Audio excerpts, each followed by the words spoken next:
नमस्कार। आज हम एक ऐसे विषय पर बात कर रहे हैं जो कई परिवारों से जुड़ा है और जिस पर काफी गलतफहमियां भी हैं। भारत में बच्चों को संपत्ति से बेदखल करना, इसके कानूनी दांव-पेच क्या हैं? हमारे पास जो स्रोत हैं, उनके आधार पर आज हम इसी पर एक गहन चर्चा करेंगे। और हाँ, वो जो एक आम धारणा है ना कि अखबार में नोटिस छाप दिया और हो गया काम। हाँ, वो तो बहुत सुनने में आता है। बिल्कुल। तो आज इसी को खंगालते हैं और समझते हैं कि असलियत क्या है, कानूनी सच्चाई क्या है। तो पहला सवाल यही लेते हैं, क्या ये सच है? क्या माता-पिता अखबार में विज्ञापन देकर बच्चों को संपत्ति से वाकई बेदखल कर सकते हैं? इतना आसान है क्या? देखिए, स्रोतों के हिसाब से और खासकर जो वकील करण सिंह पढ़ ने कहा है, ये एक बहुत बड़ी गलतफहमी है। अखबार में नोटिस छपवाना जो है वो किसी को कानूनी रूप से संपत्ति से बेदखल करने का तरीका बिल्कुल नहीं है। अच्छा, तो फिर ये करते क्यों हैं लोग? इसका मकसद ज्यादातर ये होता है कि आम जनता को बता दिया जाए, देखो भाई, इस व्यक्ति के लेन देन या कामों के लिए हम अब जिम्मेदार नहीं हैं। भविष्य की देनदारियों से खुद को बचाने की एक कोशिश होती है ये। ओके। कानूनी नजरिए से देखें तो जैसा स्रोत बताते हैं, ये बस कह सकते हैं कागज का टुकड़ा है। संपत्ति के मालिकाना हक पर इसका कोई असर नहीं पड़ता। अच्छा। तो मतलब ये सिर्फ एक पब्लिक अनाउंसमेंट जैसा है, कोई लीगल एक्शन नहीं। हाँ, बिल्कुल। तो फिर अगर सच में किसी को मान लीजिए बेदखल करना ही हो, तो उसका सही कानूनी रास्ता क्या है? उसका एकमात्र वैध तरीका है सिविल कोर्ट में मुकदमा दायर करना। Civil court? जी, ये एक पूरी न्यायिक प्रक्रिया है। माता पिता केस फाइल करते हैं, फिर संतान को उसमें पार्टी बनाया जाता है, मतलब प्रतिवादी। कोर्ट फिर नोटिस भेजता है, संतान अपना जवाब दाखिल करती है, सुनवाई होती है, सबूत देखे जाते हैं और फिर जाकर कोर्ट अपना अंतिम फैसला सुनाता है। लीगल प्रोसेस फॉलो करना पड़ता है। ये तो बिल्कुल स्पष्ट हो गया। अच्छा, स्रोतों में एक और जरूरी बात कही गई है, स्व अर्जित और पैतृक संपत्ति का फर्क। क्या ये फर्क बेदखली की प्रक्रिया पर भी असर डालता है? ये जानना तो बहुत जरूरी लगता है। बिल्कुल बिल्कुल असर डालता है और ये फर्क बहुत ही महत्वपूर्ण है, इसे समझना जरूरी है। देखिए, स्वार्जित संपत्ति यानी सेल्फ एक्वायर्ड प्रॉपर्टी, ये वो संपत्ति है जो माता पिता ने अपनी मेहनत, अपनी कमाई से खुद बनाई है। हाँ। इस पर उनका पूरा अधिकार होता है। वो चाहें तो वसीयत बनाकर या जीते जी किसी भी कानूनी तरीके से किसी को भी, अपनी संतान को भी इस संपत्ति से वंचित कर सकते हैं। इसमें उनकी मर्जी चलती है। ठीक है। लेकिन पैतृक संपत्ति यानी एंसेस्ट्रल प्रॉपर्टी, जो परिवार में कम से कम पिछली 4 पीढ़ियों से चली आ रही हो, उसका मामला बिल्कुल अलग है। अच्छा।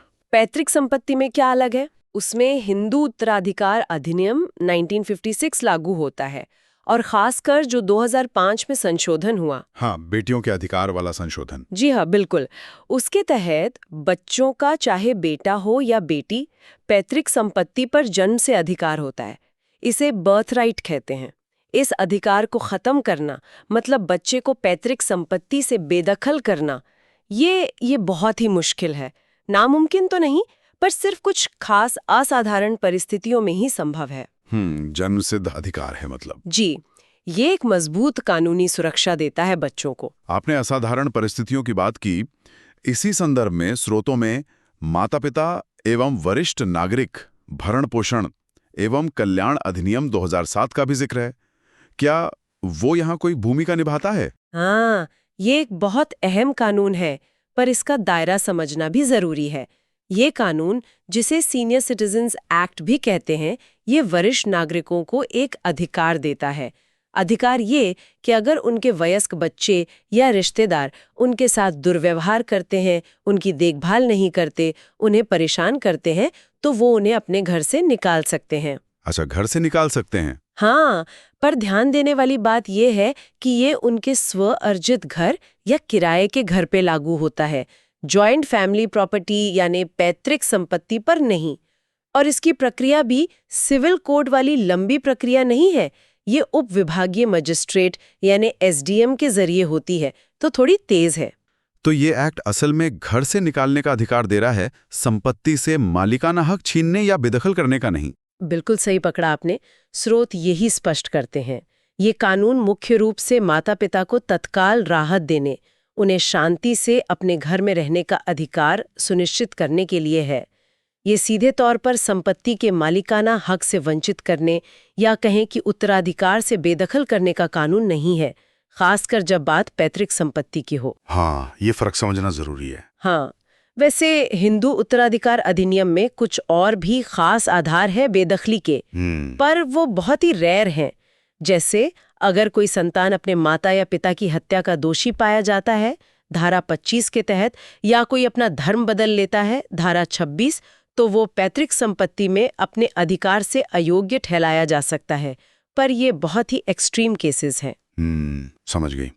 तो अगर हम पूरी चर्चा को समेटें तो मोटी बात ये निकलती है कि अखबार के नोटिस कानूनी तौर पर बेअसर हैं संपत्ति के मालिकाना हक के लिए। असल बेदखली, खासकर पैतृक संपत्ति से, एक जटिल कानूनी प्रक्रिया है जिसके लिए सिविल कोर्ट ही जाना होगा। बिल्कुल। और स्व अर्जित संपत्ति के मामले में माता पिता के पास ज्यादा अधिकार है और वसीयत इसमें एक बड़ा रोल निभाती है। एकदम सही। और वो जो सीनियर सिटीजन्स एक्ट है वो घर में शांति से रहने का अधिकार दिलाने में मददगार है, दुर्व्यवहार करने वालों को घर से निकालने के लिए। लेकिन वो उत्तराधिकार खत्म करने का सीधा रास्ता नहीं है। और ये याद रखना बहुत जरूरी है कि पैतृक संपत्ति में बच्चों के अधिकार और 2005 के बाद से बेटियों के भी बराबर के अधिकार काफी मजबूत हैं। इसलिए कोई भी ऐसा कदम उठाने से पहले अच्छी कानूनी सलाह लेना बहुत बहुत जरूरी है। बिल्कुल। अच्छा, इस पूरी चर्चा के बाद एक सवाल जहन में आता है जिस पे शायद हमारे सुनने वाले भी सोचें। देखिए, एक तरफ तो कानून वरिष्ठ नागरिकों को अधिकार दे रहा है कि वो जरूरत पड़ने पर बच्चों को घर से निकाल सकें ताकि वो सुरक्षित रहें, सीनियर सिटीजन्स एक्ट। दूसरी तरफ बच्चों के संपत्ति में, खास तौर पर पैतृक संपत्ति में, कानूनी हक बहुत मजबूत है। तो समाज इन दो जरूरतों, बुजुर्गों की सुरक्षा और बच्चों के संपत्ति अधिकार के बीच संतुलन कैसे देखता है या कैसे बनाता है, खासकर उन स्थितियों में जहां परिवार साथ रह रहे हों, जिसे हम जॉइंट फैमिली कहते हैं। ये एक सोचने वाली बात है।